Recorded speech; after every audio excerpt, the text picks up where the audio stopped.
Soalnya tahun 2006 yang seorang wanita ditemukan meninggal tanpa kepala, tanpa tangan, tanpa kaki. Sampai sekarang belum terungkap. Pernah bertemu kasus itu nggak yang mungkin dok sudah bilang A, tapi ibaratnya publik bilang nggak mungkin gitu. Iya ada. Itu kasus yang apa dok? Diminta terus kasus identifikasi yang ditemukan 2 jenazah di Kuitang itu yang kerusuhan. Bahkan kita periksa di lab DNA saya sama di laboratorium forensik, tapi pihak keluarga lewat kontras itu tidak percaya dan minta periksa ulang lagi. Yang mau dibuktikan apa lagi? Itu ada nggak kasus yang sampai bikin dokter tuh stres, burnout yang... Iya ada, tahun 2023 itu kasus di Subang itu.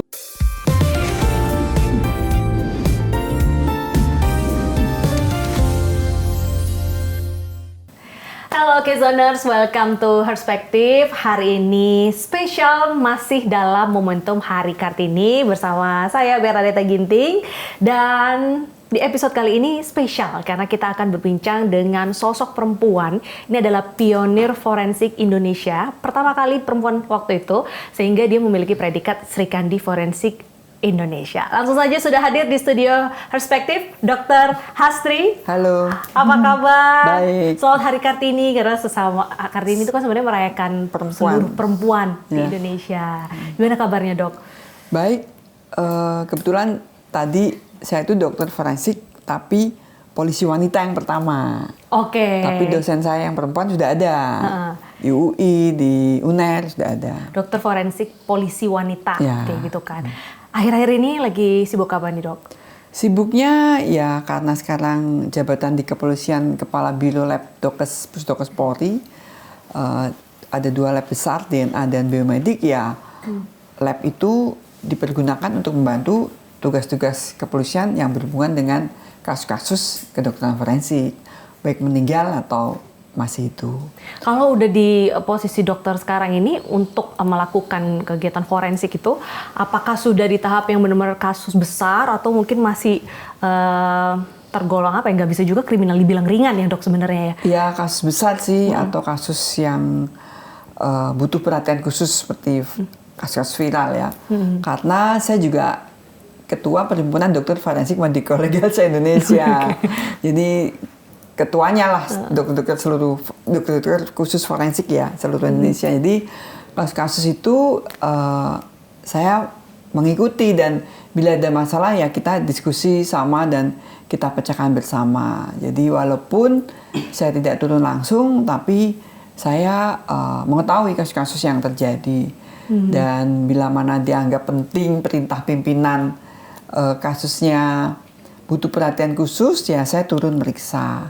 Tapi saya juga sebulan 2 kali masih ada jadwal di kamar jenazah di Rumah Sakit Polri. Iya, Kalau jadi pas kalau pas jadwal saya ada otopsi ya saya otopsi.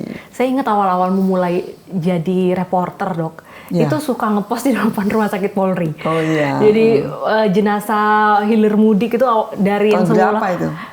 Saya pertama kali jadi reporter 2015-2016. Itu dokter udah di situ. Udah 2012 kan Sukhoi kan. Iya, saya Sukhoi. ada iya. Dari bom Sarina gitu. Iya, Sukhoi, bom Kedutaan Besar Kuningan 2000 belum berapa tuh? Kuningan 16 masih kuliah. ya? 6. 2006 belum. Ya, C. Marriott.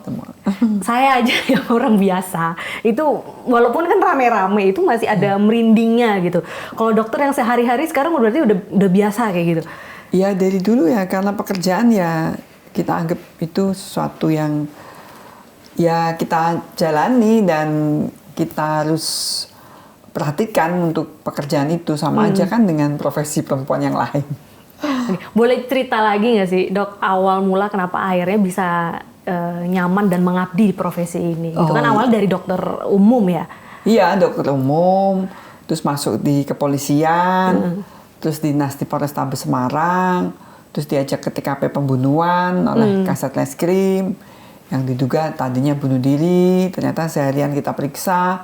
Terus saya ikut otopsi di Rumah Sakit Karyadi, terus bisa buktikan ini adalah suatu pembunuhan. Nah, cerita awal itu nanti ada di film saya. Otopsi Dead Body Can Talk. Ini bikin film? Dokumenter atau? Film layar lebar, tapi yang main bukan saya, tapi based on story saya. Yang main Mas Ayu Anastasia sebagai Dr. Hastri. Ini baru mau tayang tahun ini? Mei mungkin.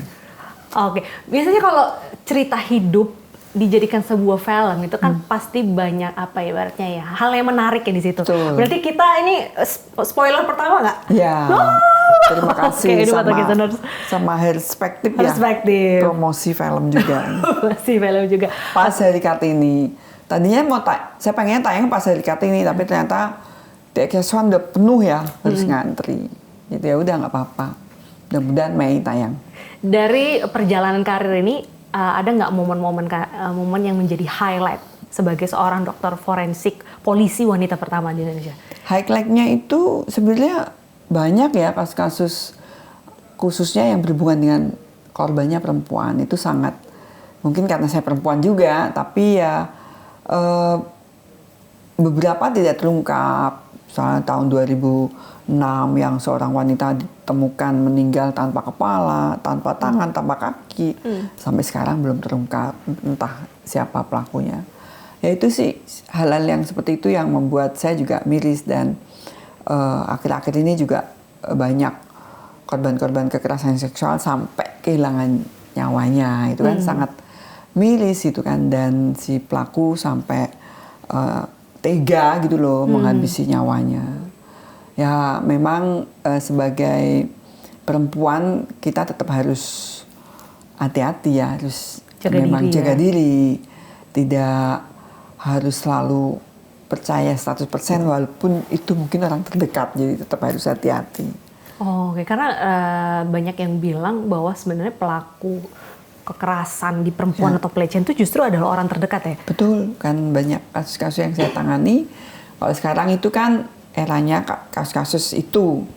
Kalau korban-korban pembunuhan, karena sekarang dokter forensik juga ada banyak, mereka bisa membantu mengungkap kasus-kasus ini, membantu penyidik. Dan yang kekerasan dengan seksual itu yang kadang susah karena pelakunya tidak jelas, si korban tidak segera lapor, tanda-tanda di tubuhnya hilang, atau korban ditemukan setelah beberapa hari sudah meninggal dunia. Itu semakin tingkat kesulitannya ya, karena kan kalau sudah meninggal mungkin udah berubah ya. Betul ya, karena ya sekarang sih saya pikir karena saya sering banget tampil di media ya, di TV, di podcast, saya selalu untuk edukasi. Edukasi betapa pentingnya pemeriksaan jenazah luar dan dalam segera.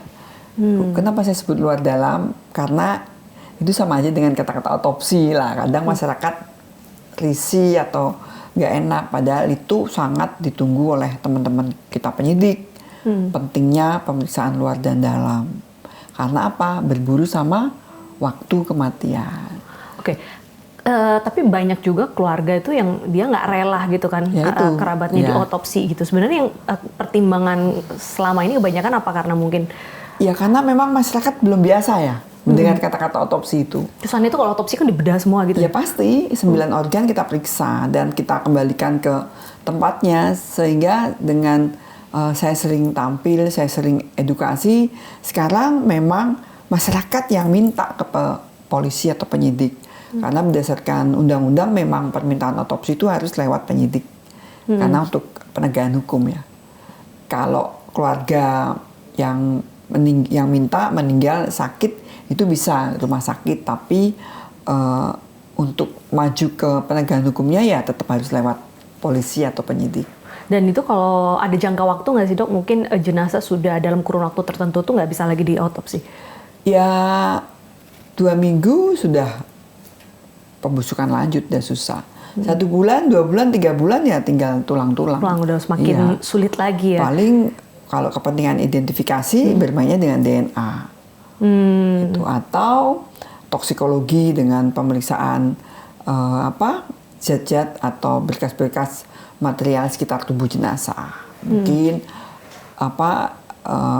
dulu diracun apotas, diracun racun tikus, seperti itu. Kadang kita masih ketemu misalnya tanah di sekitar jenazahnya atau bekas kafannya di sekitar organ-organ pernafasan karena ya kalau memang masyarakat menginginkan atau penyidik menginginkan untuk kita periksa ya walaupun udah dikubur ya kita periksa.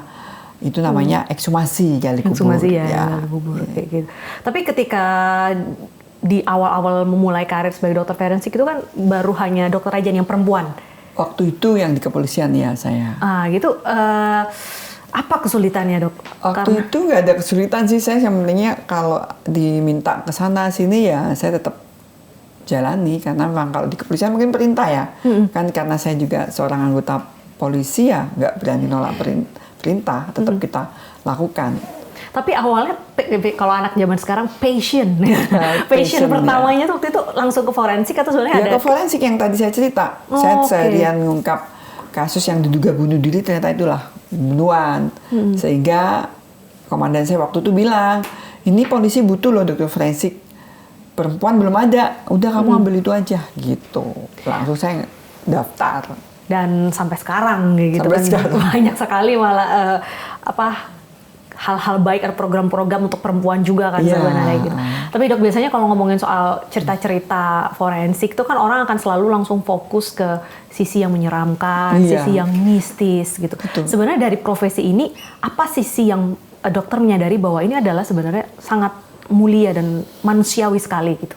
Iya, karena kita perempuan ya, saya khususnya teman-teman yang laki-laki bahkan mungkin suami saya sendiri bilang lebih teliti kita meriksa jenazah.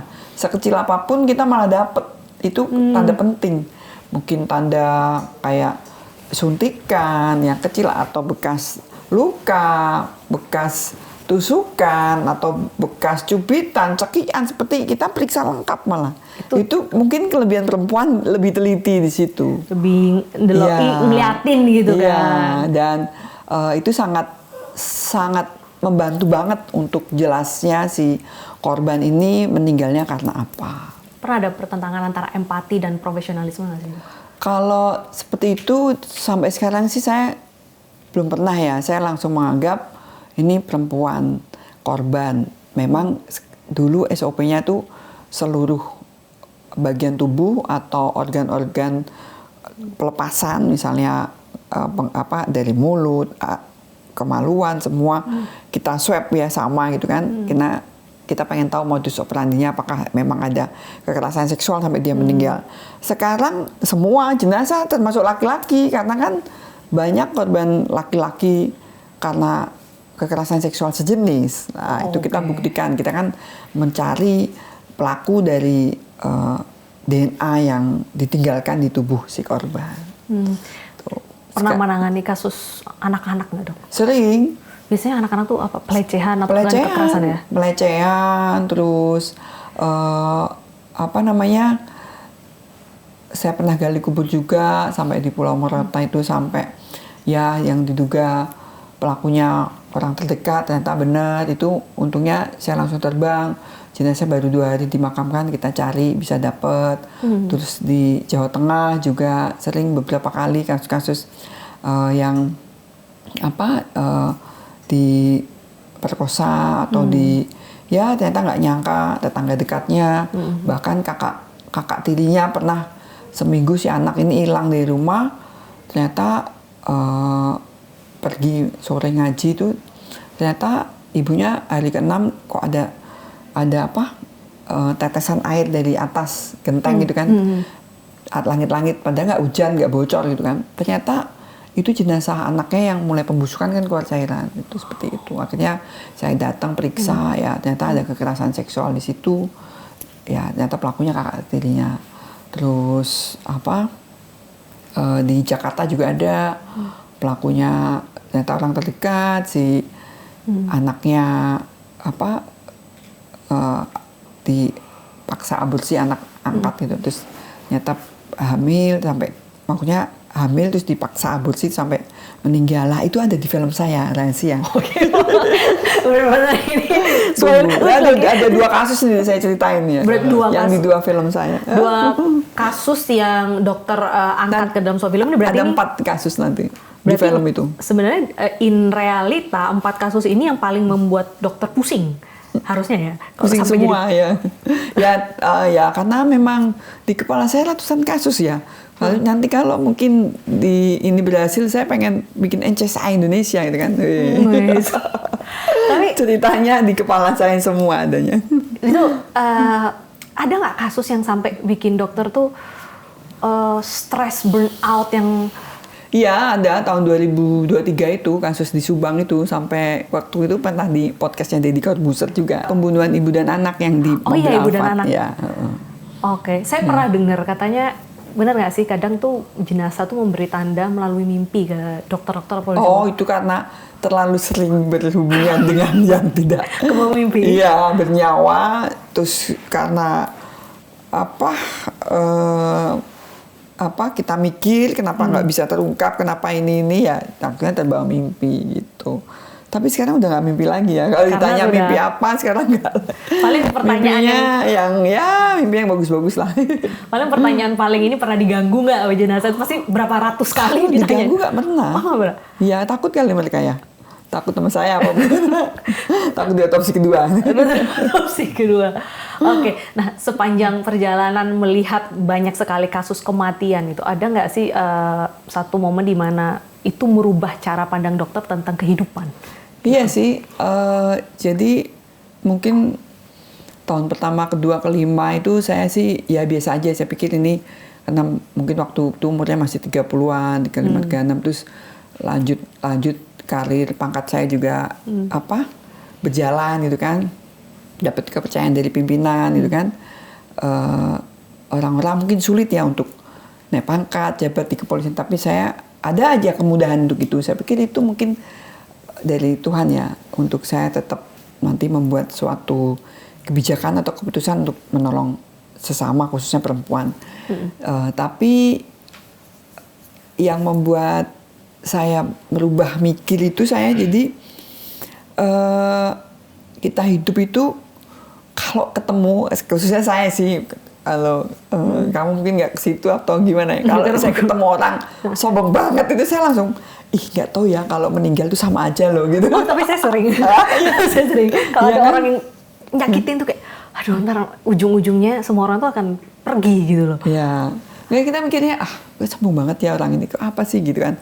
Ya, dia nggak tahu kalau meninggal itu ya udah digeletak di depan saya itu di meja otopsi, dia nggak bawa apa-apa gitu kan. Karena kan saya kalau meriksa itu jenazah itu kan nggak lihat pangkat, nggak lihat jabatan, nggak lihat dia kaya raya, nggak lihat ya. Ada pernah juga Chinese kaya raya sampai peti jenazahnya di luar sekitar 1 M emas semua gitu kan. Tapi ternyata ya tetap aja di depan saya kan sama gitu loh. Seperti itu contoh. Jadi saya menganggap ya untuk saya juga, untuk ke anak-anak juga, keluarga, udahlah kita hidup natural aja, biasa aja. Seperti air gitu, tidak usah sombong-sombong, karena di atas kita masih ada lagi kan. Gitu. Tapi karena profesi ini apa jadi dokter tuh sangat menghargai mungkin quality time with keluarga, karena kan ibaratnya kematian itu kita nggak bisa prediksi ya. Tapi kalau dianggap ibu yang baik, saya yang nggak baik juga, karena dari kecil anak saya sering saya pergi kalau di kasus-kasus sampai Papua, sampai mana-mana bencana. Tapi untuk mereka ngerti gitu kalau ibunya harus pergi gitu. Ya sekarang banyaknya kalau ketemu ya karena udah bagi mereka ibunya memang dibutuhkan gitu aja, dan mereka sekarang pengennya tuh saya harus jaga kesehatan saya gitu. Ya itulah mungkin kelebihan-kelebihan ya untuk anak-anak. Suami juga perhatian, tetap fokus aja sekarang di pekerjaanmu. Kalau dulu mungkin saya juga sibuk untuk kumpul teman-teman ya, kalau saya udah nggak ada. Oke. Ya kalau sekarang ya udah fokusnya kerja sama keluarga gitu kan. Gitu. Sekarang udah punya cucu atau? Belum. Anak saya lagi sekolah, yang besar lagi ngambil spesialis, yang kecil masih kerja, alumni ITB dia, masih kerja. Jadi ya kita nikmati apa ya kalau waktunya ketemu. Dan untungnya mungkin bagi saya perempuan juga ibu, saya orang yang tidak penuh nasihat mungkin ya. Tapi menampakkan aja kalau ibunya belajar, dia belajar. Ya. Ibunya kerja, ibunya nerima telepon apa adanya, ibu saya nggak bisa ketemu, saya capek, saya tidur gitu kan. Jadi ternyata itu dibahas loh sama anak saya sama teman-temannya, ibu saya nggak pernah ngomong bohong, nggak bisa nerima telepon kayak ini. Jadi mereka ternyata kebiasaan kalau contoh gitu. Contoh, yang penting kita apa adanya. Dan ya mungkin di teman-temannya anak-anak saya juga saya termasuk dekat gitu kan. Oh, oke. Jadi kalau ada masalah kenal, dan teman-teman anak saya juga tahu.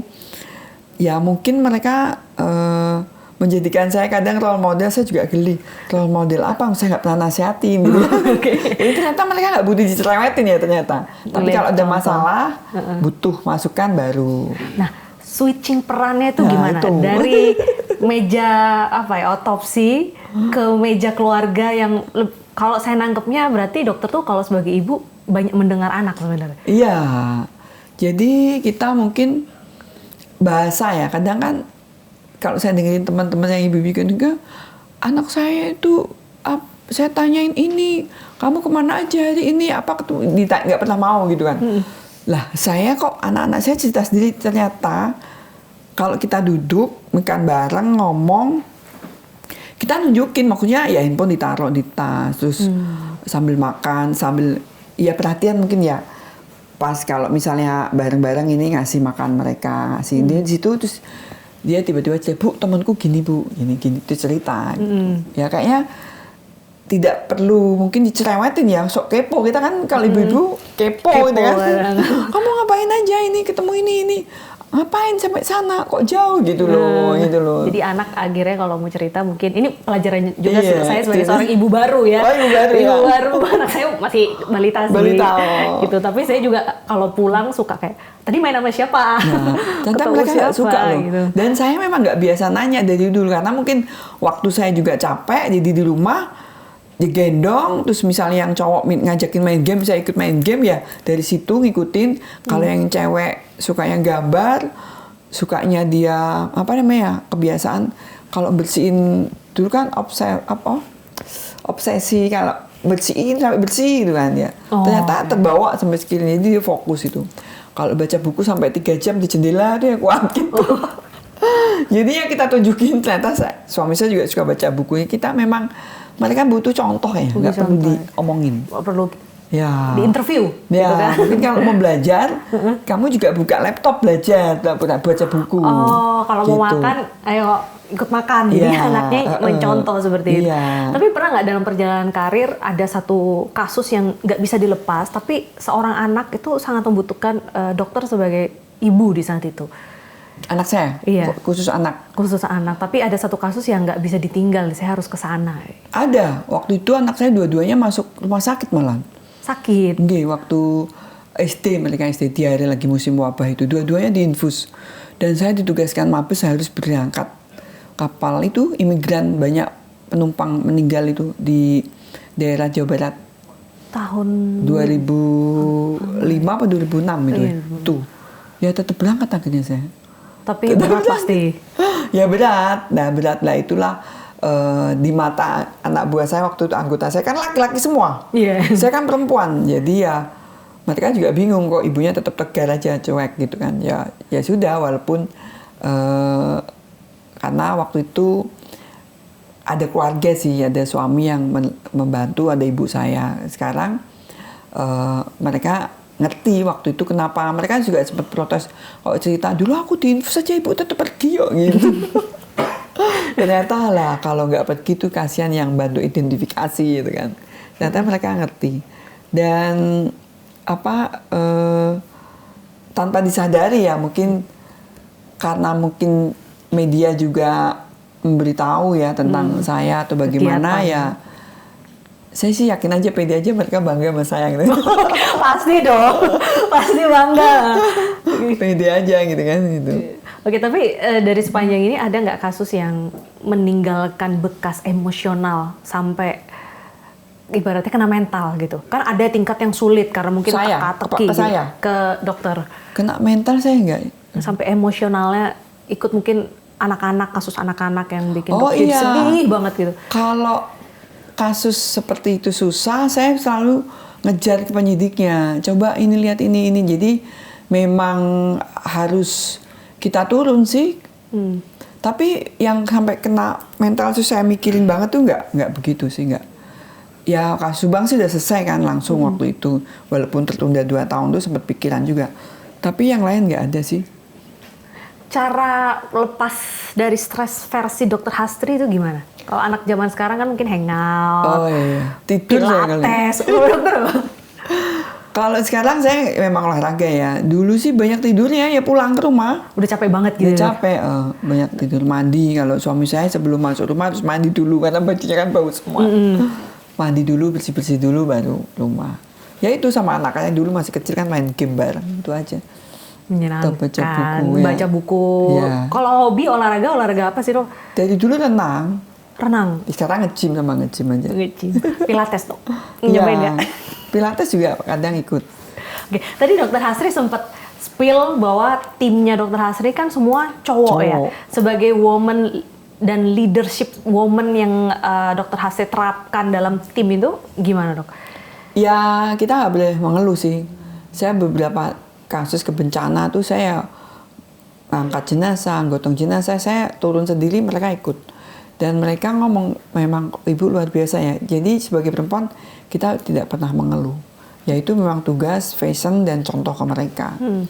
Beberapa kasus pernah di Papua pun juga yang penembakan itu sampai teman-teman Brimob takut. Tapi karena saya perempuan sendiri ya Pak Kapoldanya sempat, oh itu kamu lihat itu perempuan ibu-ibu aja dia nggak apa-apa gitu ya. Ya nggak tahu saya memang periksa jenazah gitu. Akhirnya ya mereka ikut bantuin. Tadinya mereka nggak mau bantuin. Tapi treatmentnya juga mau perempuan mau laki kalau sudah dalam misi gitu ya sama ya? Sama sih. Bagaimana menyatukan, maksudnya cowok tuh kan ada beberapa lah, kita nggak bisa pungkiri namanya cowok kalau dipimpin perempuan kan ada rasa mungkin wah gue cowok nih gitu. Pernah menemui kasus-kasus kayak gitu nggak? Enggak, sampai sekarang waktu saya kasus ya mimpin sampai sekarang pun anggota saya juga banyak yang cowok ya nggak apa-apa karena nurut gitu ya. Iya, karena kita harus tunjukkan kita mampu dan mereka tahu kita berkualitas. Penting itu sih. Dan kita harus percaya diri. Percaya diri, berkualitas gitu. Cara memupuk skill leadership versi Dokter Hastri nih mungkin buat perempuan, buat Gen Z di luar sana ini. Iya. Saya kebetulan belajar terus ya sekolah sampai S3 gitu kan, dan saya suka baca-baca buku juga orang-orang terkenal itu untuk bagaimana kepemimpinannya, bahkan di YouTube juga ada. Dan saya nggak mungkin meniru mereka, tapi saya ambil positifnya dan kita ternyata tidak boleh bertele-tele bicara, harus jelas, proven gitu ya? Ya jelas intinya apa, nggak usah basa-basi, menurut saya seperti itu kalau saya. Jadi perempuan kalau tips dari Dokter Hastri kalau menjadi seorang leader tuh percaya diri, berkualitas dan bisa langsung kasih contoh ya, jadi nggak terlalu banyak kata-kata. Basa-basi gitu ya. Tapi ketika tips juga nih dok, kalau perempuan itu ibaratnya galau antara tadi kan working mom sama ada perjalanan karir yang dia mau capai gitu. Betul. Kan dokter pasti menjalani pengen setelah awal mulai jadi dokter forensik kalau naik itu gimana menemukan titik tengahnya? Pasti kendalanya izin suami ya. Oh, oke. Rata-rata gitu. Iya. Saya juga sering diajak bicara atau presentasi di Poluan. Adik-adik saya kan Poluan ya banyak, saya kan termasuk senior. Ya, saya bilang, ya kamu tunjukkan kompetensimu, kemampuanmu, tapi bila mana di rumah ada suami ya kamu layani dengan baik. Dan terus berdoa. Karena yang memilah-milah perasaan suami atau yang lain itu doa kan. Kan niat kita baik gitu kan. Pasti bisa sih. Walaupun memang usia pernikahan 5-8 tahun itu yang rawan, ya itu kita alami atau saya alami. Nah itu bagaimana kita terus berdoa, ya mohon kekuatan, perlindungan itu nggak boleh putus bagi saya. Doa itu adalah segalanya gitu kan. Tuh, tadi kata Dokter Hasri 5-8 tahun biasanya adalah momen-momen challenging ya dalam pernikahan. Tapi pandangan Dokter Hasri sebagai seorang perempuan juga ini, ketika melihat dalam dunia karir perempuan mungkin secara penghasilan, secara jabatan lebih dari suaminya. Betul, ya. Itu gimana menurut dokter? Itu sesuatu yang nggak apa-apa, bagus, asal komunikasi dengan suaminya. Tetap asal dia juga mungkin menghargai suaminya dalam hal ngobrol di dalam keluarga atau ngobrol di luar keluarga dengan teman-teman, jangan sampai menyinggung suaminya, karena tetap bagaimana kita orang timur ya, perempuan timur, suami adalah kepala keluarga. Tetap harus menghormati dia. Kadang mungkin kita terlalu cuek, santai. Saya sering dengar juga sih, lalu gajinya kan gede gue, gini nih. Dalam hati, ngapain dia ngomong-ngomong gitu kan? Nah baik, pasti suaminya tersinggung. Atau memberikan sesuatu, terus dibanding-bandingkan. Ada anak-anak, itu. Jadi jangan pernah memang kita clash atau adu debat, ada anak-anak. Itu memang nasihat dari orang tua saya. Jadi berantemnya anaknya pinggirin dulu? Iya, pasti. Atau kalau sekarang, anak-anak udah besar ya, dari SMA dulu kayak kuliah ya, ibu bapak mau ngobrol dulu ya, kamu sana keluar dulu gitu. Kasih duit, jajan. Bapaknya mau dikasih pengertian, mau ngobrol dulu nih, serius. Gitu kan, gitu.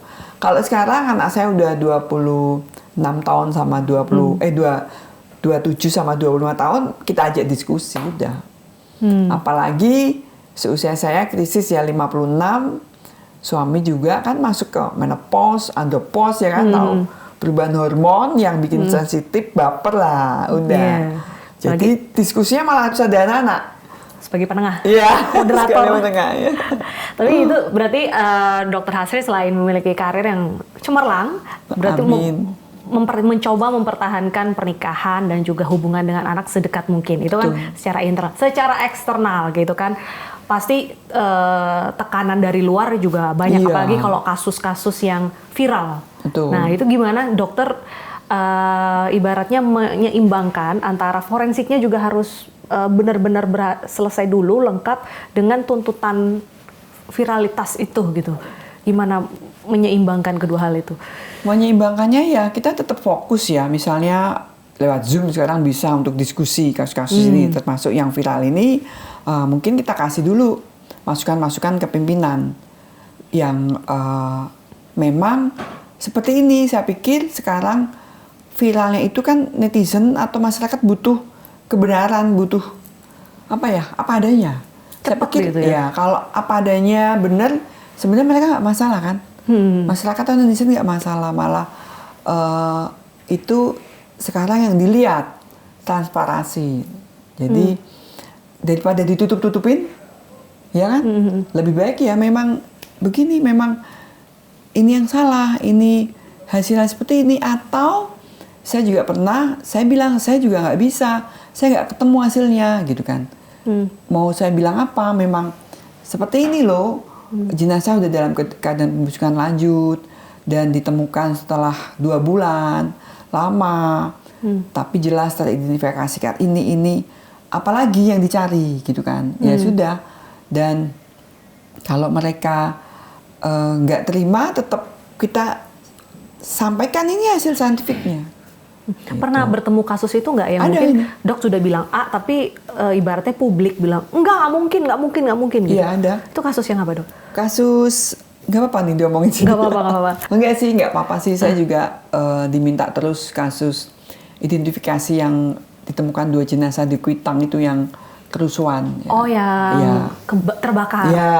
Iya. Kebetulan saya yang periksa, kita periksa DNA-nya juga, bahkan kita periksa di lab DNA saya sama di laboratorium forensik, tapi pihak keluarga lewat kontras itu tidak percaya dan minta periksa ulang lagi. Tapi kan kita sudah membalas sih, kita diskusi, semoga mengerti yang mau dibuktikan, apalagi itu juga sudah secara ilmu pengetahuan, secara saintifik memang korban ini atas nama ini dan ini gitu, udah selesai.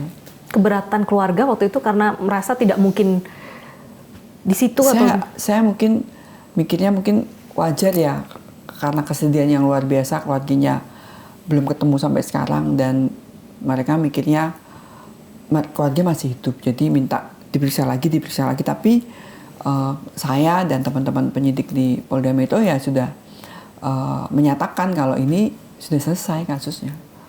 Sudah secara ilmiah sudah benar gitu. Bagaimana cara berkomunikasi? Saya jadi penasaran, kan dokter pasti ada sainsnya lah ya. Ya. Berkomunikasi dengan sangat mungkin bahasa sederhana kepada keluarga yang mungkin kayak gini. Mungkin apakah dari pola komunikasinya terlalu berat jadi keluarga tuh merasa bahwa nggak mungkin gitu. Saya sama ngomong, saya udah jelaskan ini hasilnya. Mereka bersurat, saya balas lagi bersurat seperti itu dan kita jelaskan.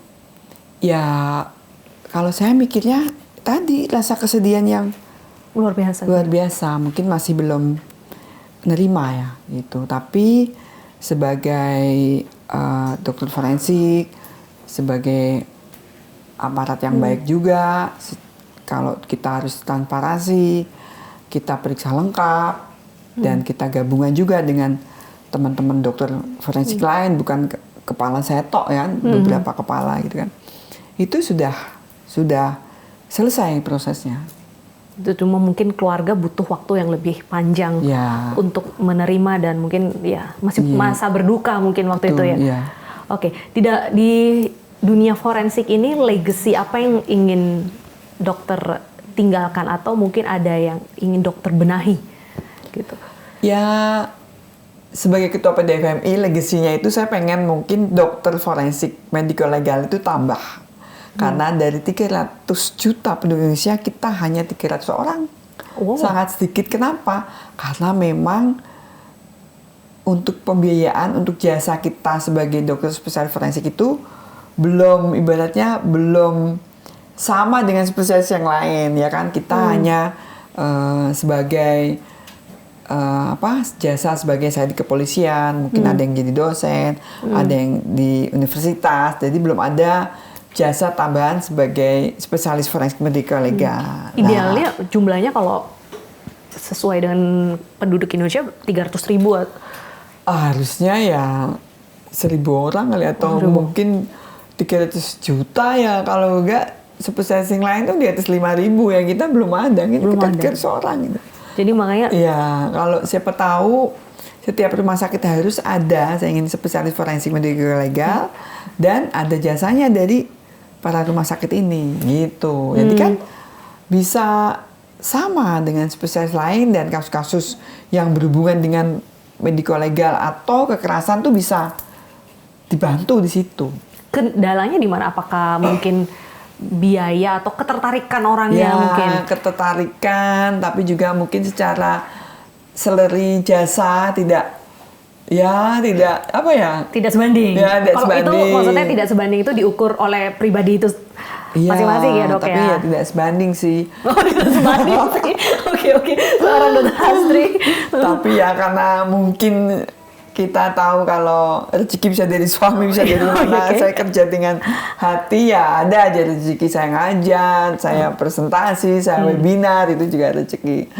Dan itu sih saya sebagai ketua PDFMI legasinya, dan memang kedepannya saya inginkan waktu itu kan jangan sampai kalau penyidik minta otopsi dia halang-halangi. Kalau bisa keluarga yang minta otopsi malah biar jelas ya. Sekarang udah mulai itu. Polisi yang kewalahan malah banyak yang minta otopsi. Bahkan ada yang udah dikubur mungkin minta diperiksa. Ini karena saya salah sendiri ya. Jadi dokter udah sering ke podcast jadi kayak otopsi tidak menyeramkan itu karena ada hasil terang yang didapatkan oleh pihak keluarga kan gitu. Dok, tadi udah banyak kita cerita, bahkan sebentar lagi ada filmnya gini. Kabarnya dokter juga aktif menulis buku. Iya, kemarin 1 April launching di Pusdokes waktu saya ngadakan workshop. Terus kemarin waktu halal-bihalal saya juga ketua IKA Medika, ketua alumni kedokteran se-Indonesia. Semua jabatan ketua diambil dokter Astri gitu kan. Terus saya launching buku ke-7 saya. Coba boleh di-spill nggak sih dok? Ini ketika nih. Jenazah berbicara, emang jenazah bisa bicara dok? Bisa, itu tadi saya jelaskan dari luka-luka kan dia ngomong. Okay. Luka ini didapat karena trauma bunuh diri, pembunuhan atau eksiden, kecelakaan. Ya kasus kemarin yang di Sukabumi juga kan, yang diduga disakiti oleh ibu tirinya, kan ternyata dia juga mengidap sakit keganasan di darah sehingga luka-lukanya itu seperti luka bakar, seolah-olah dibakar, tapi ibunya memang melakukan kekerasan juga, ya dan yang diotopsi dan itu kita periksa labnya lengkap dan dia memang menderita keganasan juga. Nah di buku ini juga ada satu bab tentang film. Nanti buat hostnya baca ya. Oh iya dong, saya suka sesuatu yang ini ya, apa ya, mau ngomong mistis tapi gimana ya ini? Nanti ada teka-teki. Ada cerita mistis saya loh di sini. Apa dok? Saya sebenarnya mau nanya itu tadi, cuman kayaknya dokternya orangnya sangat logik. Makanya kadang logik ya, kadang harus logik tapi kadang juga mistis jadi kalau ditanya. Jadi ada perjalanan spiritual saya ke tempat Wali Songo 7 kali bulan purnama. Ngapain dok? Ya itu tadi biar dapat mistis nih. Ada kasus yang mimpi. Ada kasus yang mau dipecahin atau? Enggak, jadi saya punya 3 teman sahabat saya cowok, tapi udah meninggal semua. Dia orangnya suka spiritual, supranatural gitu kan ya. Beberapa kasus dibantu dia. Misalnya dia kerasukan jenazah, terus bicara sebagai korban. Oh saya di sini di orang sini di sini punya anak sini, baru kasih informasi ke polisi baru dapet. Ada di film saya. Benar.